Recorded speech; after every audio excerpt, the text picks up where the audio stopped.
So I'm here at the cemetery in Frisco, and I guess this town at one time was 6,000 people.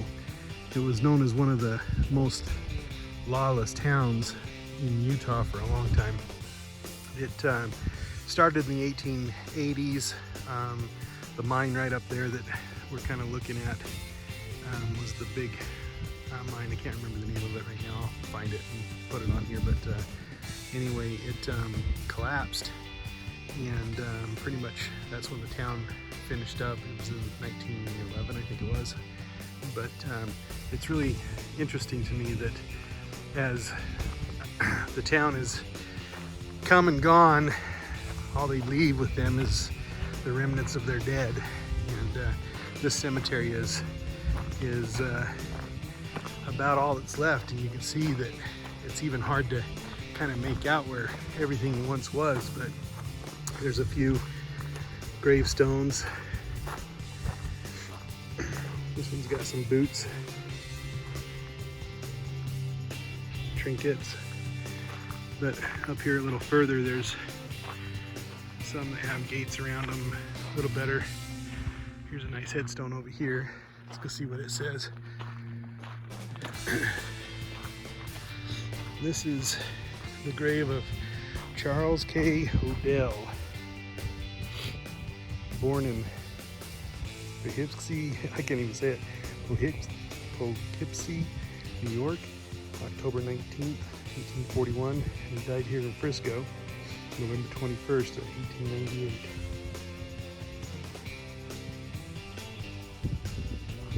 Looks like the Masonic symbol.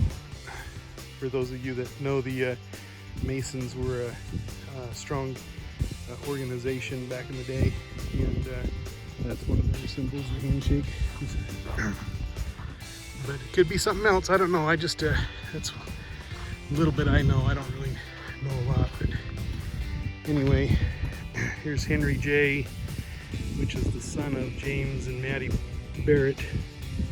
He was born in 1883 and died a year later in 1884, almost to the day, just under a year old. So pretty sad. Have a lamb on there, and I'm sure his parents may be buried around here somewhere too, but I don't see any other headstones right close. But I understand that there was a lot of sickness that went through this area, and a lot of children are buried in this grave cemetery.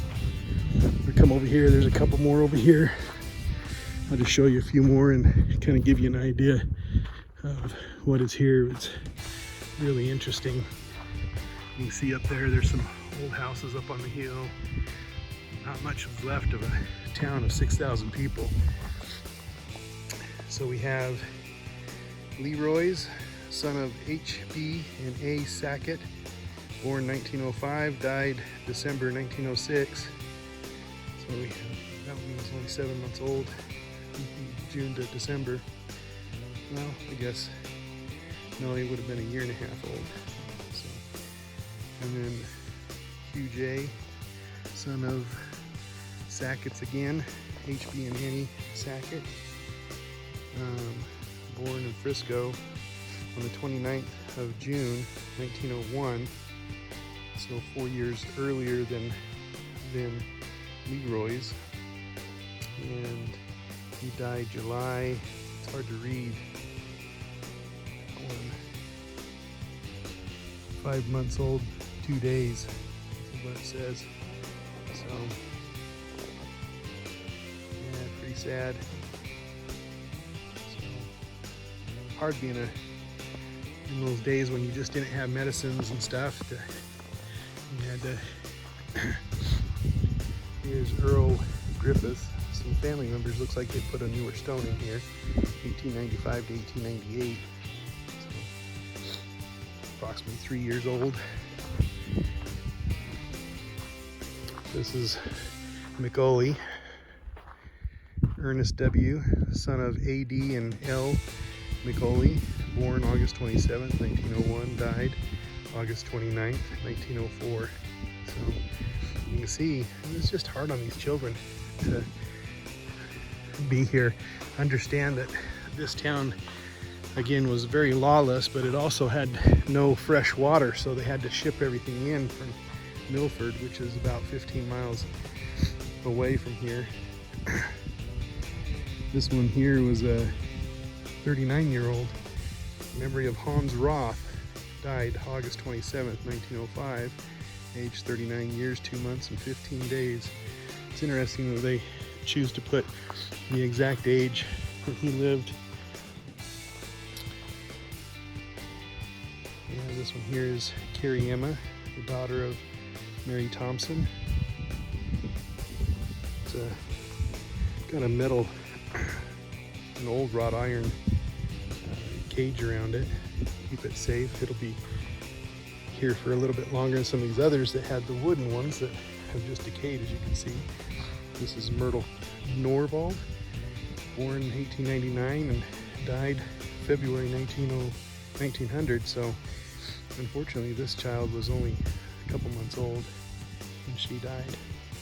Heartbreak for her family, I'm sure. So there's some others here, and most of these are all going to be children, but it goes on up here, and as you walk down through here you can kind of see that there's some more over there. Just a really somber area, and humbling to realize that you come and live and your days are shortly numbered here on this earth, and sometimes you just don't know.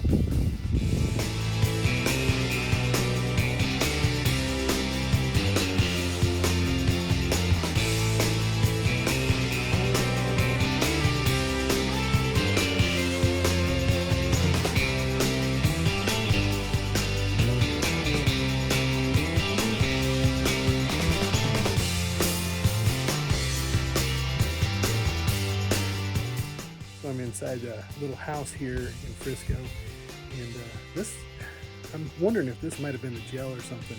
It's got to be something a little different. So there's the front entry. I took a picture that I'll put on here first, but this is interesting. This little door here leads to a room. You can see pretty solidly built. The roof isn't very well, but look how thick this door is. It has a screen cover on it.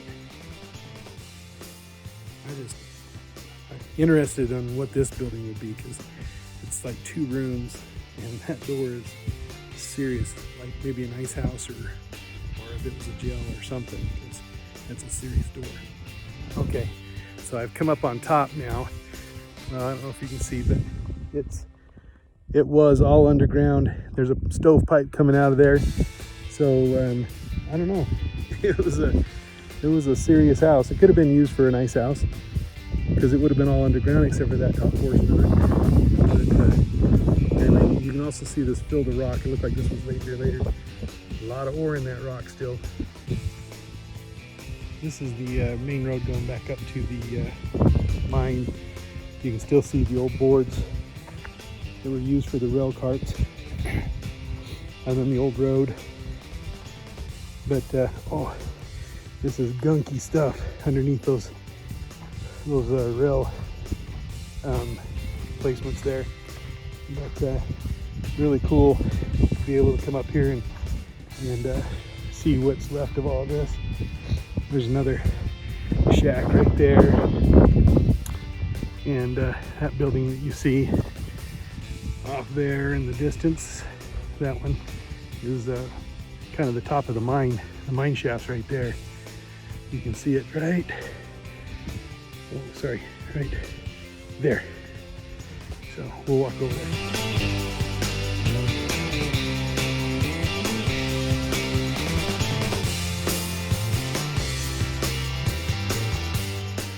Here's the old mine shaft. It's pretty big up there. And that when you get up on top, you can actually look down. I haven't done it today with all this. I've been here before, sorry, but with all this snow here, it's hard to see. You don't know if maybe you're gonna step on something that isn't safe. So I'm just not gonna go up there today. But You can see this is where the old town of Frisco would have been. We're kind of up on the hill here. There's a couple old buildings that are down there. Another one up there on the hill. There's a road that heads up on top where I think they had some other mines, but you can see inside the hill here, there's more mine shafts that have been carved into that hill. See over here, those mine shafts there. Pretty darn cool. That one goes back a little ways. My son Jackson and I went up and looked at it once, and but pretty cool place.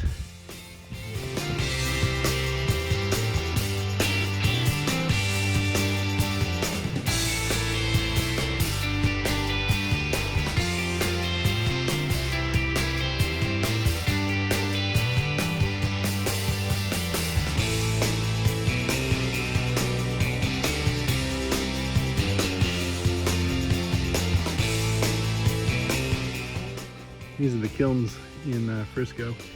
It's a pretty cool little ghost town. Not much left here, but these kilns are really cool. A lot of them are broken, like this one next door, but they're falling apart, so I don't know how much longer they're gonna last, but I'll show you what it's like inside here. It still smells heavy of charcoal. You can just see everything on the ceiling. We used to stoke the fire up through there.